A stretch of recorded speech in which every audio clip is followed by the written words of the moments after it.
ഇതാണ് ഞങ്ങളുടെ കണ്ണൻ, സിച്ചുവിന്റെ അച്ചുവിന്റെയും കൂട്ടുകാരൻ. മുട്ടനാടിന്റെ എല്ലാ തരികിടകളും അവനുണ്ടെങ്കിലും ഇന്നലത്തെ വീഡിയോയിൽ കേരയെക്കുറിച്ച് പറഞ്ഞതുപോലെയാണ് അച്ചുവിനോട് ഒരു പ്രത്യേക കരുതലാണ്. ഇന്ന് വളരെ സന്തോഷമുള്ള ദിവസമായിരുന്നു കേട്ടോ. ഞങ്ങളുടെ കിങ്ങിണി പ്രസവിച്ചു 2 പെൺകുട്ടികൾ. ആദ്യത്തെ പ്രസവം കഴിഞ്ഞ് രണ്ടാമത്തേതിനുള്ള കാത്തിരിപ്പാണ്. അതിനിടയിൽ കിങ്ങിണിയുടെ വയറ് കുഴിഞ്ഞു കൊടുത്തു കേട്ടോ. കുറച്ചു നേരം കഴിഞ്ഞില്ല, രണ്ടാമത്തെ ആൾ ഇതാ വന്നു. അങ്ങനെ വീണ്ടും ഒരു പുതിയ ജീവൻ ഭൂമിയിലേക്ക്. എല്ലാ ജീവികളിലും അമ്മമാർ അനുഭവിക്കുന്ന വേദന ഒന്ന് വേറെ തന്നെയാണ്. ഒരമ്മയുടെ എല്ലാ കരുതലോടും കൂടി കിങ്ങിണി വന്ന കുട്ടിയെ നക്കി തുടച്ച് വൃത്തിയാക്കുന്നുണ്ട്.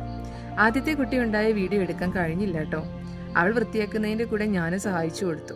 അപ്പോഴേക്ക് ഇതാ അച്ചു എത്തി. 2 കുഞ്ഞാടുകളെയും എടുത്ത് സിച്ചു മുറ്റത്തേക്ക് കൊണ്ടുവന്നു. ഇനി പാല് കുടിപ്പിക്കലാണ് പണി. 2 പേരെയും പാല് കുടിപ്പിച്ചു. അപ്പോഴേക്കും സിച്ചു ആടിന് കൊടുക്കാനുള്ള കട്ടൻ ചായയുമായി വന്നു. ഞാൻ പോയി കുറച്ച് മാവിലയും പറിച്ചു കൊടുത്തു. അമ്മ തയ്യാറാക്കി വെച്ച മരുന്നും കൊണ്ട് അച്ചു എത്തി. അതൊക്കെ അവൾ മുഴുവൻ കഴിച്ചു. അപ്പോഴേക്കും സിച്ചു കുഞ്ഞാടുകളെ പാല് കുടിപ്പിക്കാൻ വീണ്ടും തുടങ്ങി കഴിഞ്ഞിരിക്കുന്നു. എല്ലാവരുടെയും മുഖത്ത് വിരിഞ്ഞു നിൽക്കുന്ന സന്തോഷം. ബൈ, അടുത്ത വീഡിയോയുമായി വരാം.